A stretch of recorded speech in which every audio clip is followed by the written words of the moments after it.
सभी को जोहार और नमस्कार। आप सभी का स्वागत है आज के इस हमारे लाइव सत्र में। और आज मैं जो बात करने वाला हूँ वो है एक इम्पोर्टेंट टॉपिक जिसका नाम है अनीमिया। जैसा कि आप जानते होंगे कि हमारे देश में कम से कम लगभग 60% से अधिक महिलाएं जो हैं वो एनेमिक हैं। किंतु आगे बढ़ने से पहले मेरा रिक्वेस्ट होगा कि अगर आपने मेरे चैनल को सब्सक्राइब नहीं किया है तो कृपया सब्सक्राइब कर लें। कृपया मेरे फेसबुक पेज माधवेश फाउंडेशन माधवेश कुमार को फॉलो कर लें, हमारे ग्रुप में आ सकते हैं। अगेन हम लोग वापस अपने टॉपिक पे आते हैं। आज का जो मैं सत्र बोलने वाला हूँ वो है अनीमिया के ऊपर में। और अनीमिया जो है एक बहुत ही महत्वपूर्ण एक ऐसी समस्या है हमारे देश के लिए जिससे हमें लड़ना है, बहुत मजबूती से लड़ना है। क्योंकि अगर थोड़ा इसके बैकग्राउंड में हम जाएंगे तो देखते हैं कि लगभग 1972 ईस्वी में एक भारत सरकार द्वारा एक योजना लॉन्च की गई थी जिसका नाम था राष्ट्रीय अनीमिया प्रोफाइलेक्सिस कार्यक्रम। इसमें क्या था कि गर्भवती माताओं, धात्री माताओं और 1 साल से 5 साल के बच्चों को शामिल किया गया था कि उनमें हम कैसे अनीमिया को दूर करें। दूसरा जो एक प्रोग्राम हुआ था जो कि साप्ताहिक आयरन फोलिक एसिड सप्लीमेंट विप्स जिसको हम लोग बोलते हैं, उसको 2012 में भारत सरकार ने शुरू किया जिसमें कि किशोरियों और किशोरों को भी जोड़ा गया। उसके साथ ही साथ एक नई स्कीम के रूप में 2013 में लाइफ साइकिल अप्रोच के लो करके आयरन डिफिशियंसी एनीमिया से निपटने के लिए एक नई स्कीम राष्ट्रीय आयरन प्लस पहल NIPI की शुरुआत की गई थी। साथ ही साथ इसके बाद 2018 में आपको जैसे पता है कि पोषण अभियान बहुत इंपॉर्टेंट एक स्कीम था जो कि भारत सरकार का 8 मार्च को 2018 को लॉन्च हुआ था राजस्थान के झुंझुनू से। तो उसके साथ साथ ही 18 ईस्वी में ही एक और अनीमिया मुक्त भारत का प्रोग्राम भी लॉन्च किया गया ताकि हम एक दूसरे को कोलैबोरेट करके और एक बेटर बना पाए। और झारखंड में अगर हम बात करें तो झारखंड में अनीमिया मुक्त भारत को जनवरी 2019 में लॉन्च किया गया था।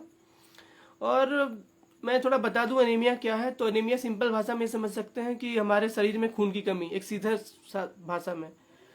तो ये गंभीर समस्या है जिसके माध्यम से जो बच्चे या हमारे महिलाएं हैं विशेष रूप से उनका जो शारीरिक और मानसिक क्षमता है वो काफ़ी कम हो जाती है। और उसमें खून में जो है हीमोग्लोबिन की जो मात्रा है वो कम हो जाती है। और यह एक ऐसा सेल है, हीमोग्लोबिन एक ऐसा तत्व है हमारे ब्लड का जो हमारे रक्त कोशिकाओं में मिलता है और ऑक्सीजन को डिफरेंट पार्ट्स में पहुंचाता है। तो मतलब क्या है कि ऑक्सीजन को ये सप्लाई करता है डिफरेंट बॉडी के भाग में। और जैसे ही ये अगर हमारे हीमोग्लोबिन में कमी आ जाती है तो डेफिनेटली क्या होता है, हमारे पास शरीर में हमारी जो कमजोरी हो जाती है और हम लोग शारीरिक और मानसिक रूप से एक वीकनेस हो जाते हैं। अब सबसे इम्पोर्टेंट है कि इस चीज से सबसे ज्यादा खतरा किनको है। तो खतरा डेफिनेटली सबसे जो इम्पोर्टेंट है वह है गर्भवती हमारा माता और धात्री माता, अर्थात जो माता जो कि बच्चे को जन्म देने वाली हैं या वैसे माताएं जो 0 से 6 महीने के बच्चे के माता है, अर्थात धात्री माता जिनको हम लोग बोलते हैं, तो वो सबसे क्रिटिकल इसमें है।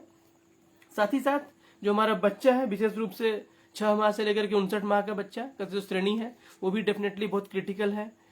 तो आप समझ सकते हैं कि ये हमारा जो लाइफ साइकिल अप्रोच उस पर भी एक तरह से इम्पैक्ट कर रहा है। अर्थात 1000 डेज की जो बात करते हैं बच्चे के सुनहरे 1000 दिवस की, वो भी कहीं ना कहीं हमारा ज्वाइंट हो रहा है, मैच कर रहा है।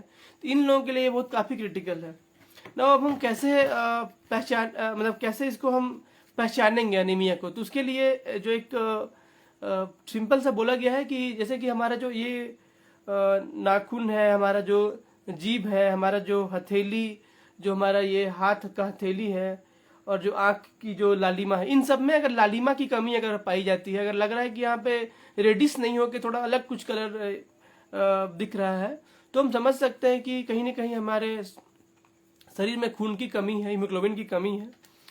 तो इसको हमको देखना पड़ेगा इस तरह से। तो ये हमारा एक संकेत है। दूसरा है कि जो हमारा इसमें सांस फूलना, थकावट महसूस होना, घबराहट महसूस होना, चक्कर आना, ध्यान में कमी, बार बार बीमार पड़ जाना, ये सारे अदर सिम्टम्स हैं इसके अनीमिया के, जिसको देख करके आप समझ सकते हैं, जिसको महसूस करके, जिसको ऑब्जर्व करके आप समझ सकते हैं कि कहीं ना कहीं हमारे शरीर में अनीमिया तो नहीं हो गया है। अब इसका कारण क्या है। तो इसका कारण, अनीमिया का कारण है कि एक तो है कि भोजन पदार्थों में हमारे आयरन की कमी है। जो हम लोग जो दिन प्रतिदिन हम जो खाना खा रहे हैं, हमारा जो भोजन ग्रहण कर रहे हैं, उसमें कहीं ना कहीं आयरन की मात्रा का सेवन जो हमारे द्वारा कम किया जा रहा है, तो एक इम्पोर्टेंट एक कारण है।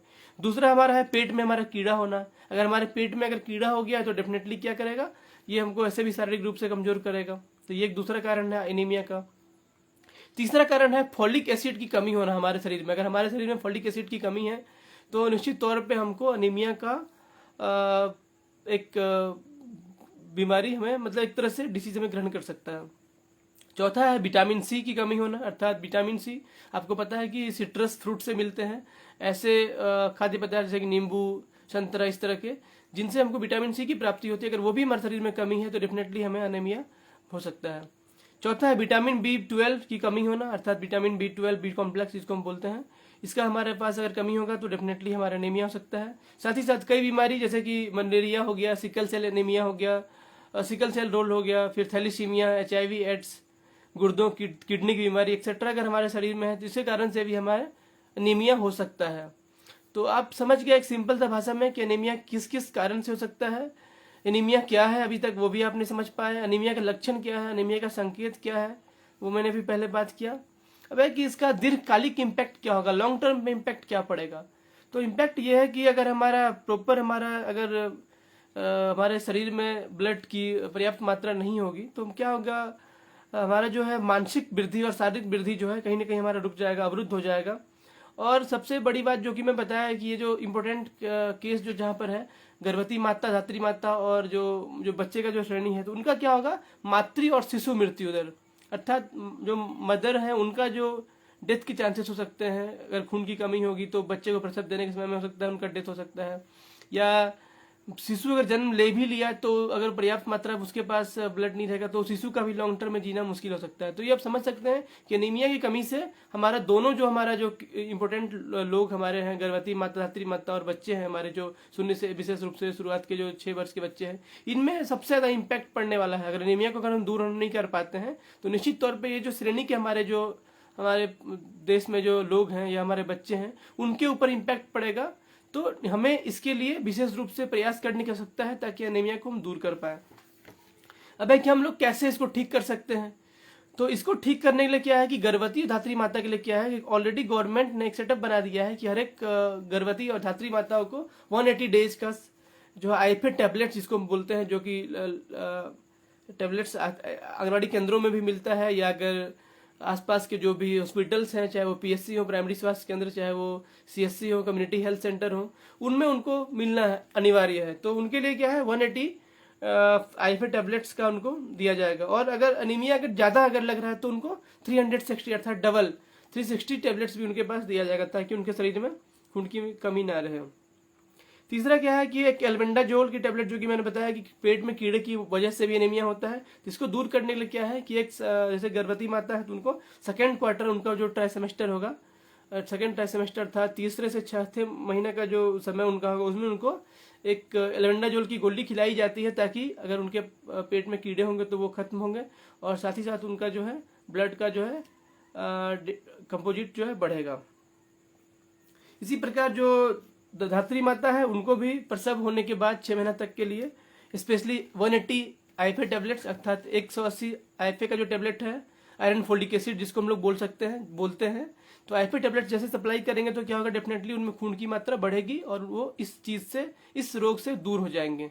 तो इसीलिए हमारा जो इम्पोर्टेंट फोकस है वो ये है कि गर्भवती माता और धात्री माता और बच्चे जो हमारे हैं उनको एटलीस्ट सबसे पहले IFA टैबलेट्स की सप्लाई की जाए। तो ये एक इम्पोर्टेंट एस्पेक्ट है। देन अब जो बच्चे हैं, बच्चे तो शून्य से जो 6 माह से 59 माह के जो बच्चे हैं, डेफिनेटली वो टैबलेट तो नहीं खा सकते हैं। तो उनके लिए क्या प्रोविजन किया गया है, उनके लिए बोला गया है कि IFA सिरप अर्थात आयरन फोलिक एसिड का सिरप उनको दिया जाएगा। तो उनको हर एक जो बच्चे हमारे हैं 6 माह से 59 माह के, उनके लिए क्या होता है, एक सिरप तैयार किया गया है IFA सिरप, और उसका काम है जो हमारे सहायिया हैं, चाहे वो हमारे आंगनबाड़ी सेविका हैं, उनको हर एक बच्चे के मतलब प्रत्येक सप्ताह में मतलब 2 बार IFA सिरप को पिलाना है ताकि वो इस चीज से आदी हो जाए, और साथ ही साथ बाद में उनके माताओं को भी दे देना है कि ये सिरप देना अनिवार्य है ताकि जैसे ही बच्चा आईएफए टेबलेट्स, आईएफए सिरप्स को ग्रहण करेगा तो उसके बच्चे के अंदर भी जो है खून की कमी जो है वो दूर हो जाएगी और इस प्रकार हमारा बच्चा हमारा स्वस्थ हो पाएगा। तो ये हमारा दूसरा हमारा कैटेगरी ऑफ जो लाभुक हमारा है बोल सकते हैं, जो कि 6 माह से 59 माह के बच्चे। तो तीसरा जो है किशोरियों के लिए, अब जानते हैं जैसे कि आपको पता है कि जो किशोरियां जो हैं भविष्य में वही जाके माता बनने वाली है, और उनको हम स्ट्रांग नहीं बनाएंगे, उनको हम अगर ठीक ठाक नहीं करेंगे तो क्या होगा, जो उनका जो इम्यून सिस्टम है वो मजबूत नहीं हो पाएगा, उनमें खून की कमी होगी तो वो निश्चित तौर पे वो अच्छे बच्चे को जन्म दे पाने में शायद सक्षम नहीं हो पाएंगे। तो इसके लिए क्या किया गया है, जो भी हमारे किशोरियां हैं उनके लिए स्कूल्स में भी इवन प्रोविजन किया गया है कि हर एक सप्ताह के एक दिन में कम से कम एटलीस्ट एक टेबलेट उनको खाना चाहिए, जो कि 10 से 19 वर्ष की जो किशोरियां हैं। साथ ही साथ हर साल में लगभग 2 बार राष्ट्रीय कृमि मुक्ति दिवस एनडीटी जिसको बोलते हैं, उसमें उनको एक एल्बेंडाजोल की जो टेबलेट है खिलाई जाती है, और ये कम से कम 2 बार साल में एक प्रयास किया जाता है सरकार के द्वारा। 2 बार अगर लोग खा लेंगे तो एटलीस्ट हमारे लिए बेटर होगा कि उनमें अगर एनीमिया होगी तो पता भी चल पाएगा और एल्बेंडाजोल के माध्यम से पेट में कीड़े भी मरेंगे। और एनीमिया का स्क्रीनिंग करने के लिए और एक सुविधा दिया गया है, उसको बोलते हैं T3 कैंप्स, अर्थात एनीमिया के लिए एक अलग टीम रहती है जो कि उनमें ऑब्जर्व करती है, उनको ट्रीटमेंट करती है, उनको टॉक करती है, बातचीत करती है उनको, और एक टेस्ट करती है। तो ये टेस्ट है, ट्रीटमेंट है, उसका टॉक है, इस प्रकार हम उनको समझा पाते हैं। तीसरा जो हमारा है, जो हमारे जो कैटेगरी है, एक तरह से चौथे कैटेगरी सॉरी, वो है हमारा जो प्रेगनेंसी, जो प्रेग्नेंट हो सकते हैं वैसी महिलाएं, अर्थात प्रजनन आयु वर्ग की जो महिलाएं, अर्थात जिनको हम बोल सकते हैं कि 20 to 24 ईयर्स, जो ना गर्भवती हैं या जो ना ही स्तनपान करा रही हैं मान लीजिए, तो उनको भी सप्ताह में एक आयरन फोल्डी देने का प्रोविजन किया गया है, ताकि उनके शरीर में जो है खून की मात्रा पर्याप्त मात्रा में हो जाए। साथ ही साथ उनको भी एनडीडी, जो मैं पहले ही बताया था, राष्ट्रीय कृमि मुक्ति दिवस, तो उसमें भी डिवार्मिंग डे जिसको बोलते हैं नेशनल डिवार्मिंग डे, उसमें भी उनको प्रोविजन है कि उनको एल्बेंडाजोल की टेबलेट जो कि 400 mg का होता है एक उनको खाना है, ताकि उनके शरीर में कीड़े की मात्रा अगर होगी तो वो भी दूर, कीड़े की जो अगर होगी तो वो खत्म हो जाएगी। अब है कि कैसे हम समझ सकते हैं कि किसका क्रिटिकल लेवल है एनीमिया का, तो उसके लिए अलग अलग कैटेगरी के लिए एक सर्टेन एक इंडिकेटर किया गया है कि हीमोग्लोबिन का स्तर अगर एक लेवल से नीचे अगर हो जाएगा तो हम समझ सकते हैं कि उसमें अनीमिया है। तो इसकी जांच के लिए क्या किया गया है, अनीमिया की जांच के लिए हीमोग्लोबिन का स्तर एक पैरामीटर है, मैं बता रहा हूं आपको। जैसे कि गर्भवती माताओं के लिए क्या क्राइटेरिया है, अगर 7 अर्थात 7 ग्राम पर जो उनका जो लेवल है डीएल का, अगर उससे कम होगा तो क्या होगा, गर्भवती महिलाओं के केस में 7 से अगर कम हो गया तो हम बोल सकते हैं कि गंभीर रूप से एनीमिक हैं। सेम अगर गैर गर्भवती महिलाओं के लिए बात करेंगे तो ये 8 है, 8 ग्राम पर डीएल का। देन जो हमारे 6 माह से 59 माह के बच्चे हैं उनके लिए भी अगेन 7। तो ये लेवल है जहां से हम समझ सकते हैं कि इस 7 ग्राम से अगर कम है हीमोग्लोबिन का स्तर तो उनके लिए क्रिटिकल है, उनको विशेष रूप से ध्यान देने की आवश्यकता है। अब है कि हम कैसे दूर करेंगे, कैसे इसको हम ये कर सकते हैं, तो सिंपल सी बात है, सबसे इंपॉर्टेंट जो है बोला जाता है एनीमिया में, अगर आयरन युक्त आहार हम खा लिए तो डेफिनेटली हमारे शरीर में एनीमिया दूर हो जाएगा। अब कैसे आयरन युक्त आहार किसको समझेंगे, तो उसके लिए है आपको हरी सब्जियां, अर्थात पत्ता गोभी को आप अच्छे से खाइए, अंकुरित दाल यूं कहें, चना और मूंग, जो हम लोग अगर डेली ग्रहण करें तो निश्चित तौर पे हमें काफी मदद मिलेगा एनीमिया को दूर करने में, जो कि हम सिंपल है, आसान भी है, अपने घर में आप कर सकते हैं। देन नींबू और आंवला, अर्थात जो सिट्रस फ्रूट में बात कर रहा था, जिसका सिट्रस फ्रूट में जो मैं नींबू बोल रहा था, संतरा, ये सब खा सकते हैं दूर करने के लिए एनीमिया को। देन नींबू आंवला खाना है। देन तरबूज, नारंगी एक्सेट्रा जो फल में है, तो ये आप खा सकते हैं एनीमिया को दूर करने के लिए। तो सिंपल सा बात है, या अगर आप मेरे पिक्टोरियल अगर आप यहाँ पे दिख पा रहा होगा, तो ये जो यहाँ पे दिख रहा है ये ग्रीन वेजिटेबल्स आपको नजर आ रहा होगा, यहाँ पे काफी हरी भरी सब्जियां यहाँ पर है, यहाँ देख पा रहे होंगे अगर आप यहाँ पे। तो अगर निश्चित रूप से हरी भरी सब्जियां को हम खाएंगे तो निश्चित तौर पे हमारे लिए एनीमिया से लड़ने में हमें एक सहयोग मिलेगा। पर्याप्त मात्रा में हमको हरी सब्जियां खाना है। अब क्या नहीं लें, किससे हमको दिक्कत है, तो उसके लिए सबसे इंपॉर्टेंट है कि हमको चाय और कॉफी को हमें अवॉइड करना चाहिए, हमें नहीं लेना चाहिए। देन सेकंड है चिल, हमारे पास जो चिप्स है, कोल्ड ड्रिंक्स है, या यूं मैं कहूँ कि जो भी प्रोसेस्ड फूड हमारे इस तरह के हैं, सॉफ्ट ड्रिंक्स हैं, आप निश्चित रूप तौर पे उनको अवॉइड करें, उनको लेना छोड़ें। फिर है स्मोकिंग, तंबाकू लेना, तंबाकू खाना, पान गुटखा मसाला, इस जो भी इस तरह की चीज़ें हैं जिससे हमारे मुंह के लिए भी काफ़ी समस्याएं होती है, तो इन चीज़ों को हमको त्यागना पड़ेगा कि हम लोग गुटखा ना खाएं, सिगरेट ना पिएं, गांजा, इस तरह के जो भी चीज़ है, इन सब चीज़ों को हमें अवॉइड करना है। अगर इन चीज़ों को अवॉइड करेंगे तो डेफिनेटली हमारे लिए एक महत्वपूर्ण होगा चीज़, हमारा स्वास्थ्य भी अच्छा रहेगा और हम एनीमिया से काफ़ी दूर भी रहेंगे। तो ये हमको ध्यान देना है। और सबसे इम्पोर्टेंट यही है एनीमिया में कि हम जैसे ही अपने खाने का लेवल को अच्छा करेंगे, खाने में हम आयरन युक्त सामग्री को लेंगे, तो डेफिनेटली हमारे शरीर में ब्लड की मात्रा बढ़ेगी और हीमोग्लोबिन की मात्रा बढ़ेगा, तो डेफिनेटली हम अपने आप को ठीक कर पाएंगे। तो यही हमारा मेन कोर पार्ट है। और चूंकि ये ऐसा बीमारी है कि यूँ कहें कि मतलब ऐसा नहीं कि बहुत बड़ा एक दिक्कत है, मतलब इसको हम लोग दूर कर सकते हैं। ये हमारे जीवन से संबंधित है और डेफिनेटली इस चीज़ को हम दूर कर सकते हैं अपने जीवन से, अगर अपने खान पान को ठीक कर लें एटलीस्ट। और जो मैं बताया आईफे टैबलेट्स, जो कि डिफरेंट कलर के लिए होते हैं, अलग अलग लोगों के लिए मैं आपको पहले ही बताया, और बच्चों के लिए सिरप होता है। अगर इनका पर्याप्त मात्रा में सेवन करते हैं समय के हिसाब से, तो निश्चित तौर पर हम अनीमिया को दूर भगा पाएंगे। और हमारा जो सपना है कि हम अनीमिया मुक्त भारत का हम निर्माण कर पाएं, तो डेफिनेटली आप अनीमिया मुक्त भारत को निर्माण कर सकते हैं। और मैं निकल पड़ा हूँ इसीलिए एक मिशन पर, मैं चाहता हूँ मैं आप सभी को मदद करूँ, स्पेशली विशेष रूप से बच्चों को, जो कि 0 से 6 साल के बच्चे हैं।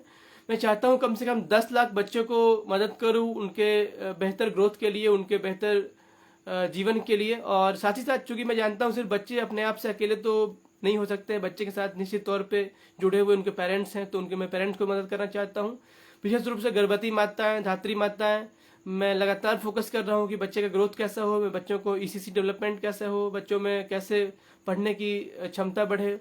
इन चीज़ों को लेकर के आप जब भी कोई समस्या हो, आप एज ए ह्यूमन बीइंग, आपको कहीं भी कुछ दिक्कत है, तो मैं माधवेश आप सभी का स्वागत करता हूं कि मैं आपके लिए हर पल खड़ा हूं, एक एक पल के लिए, एक इवेंट के लिए।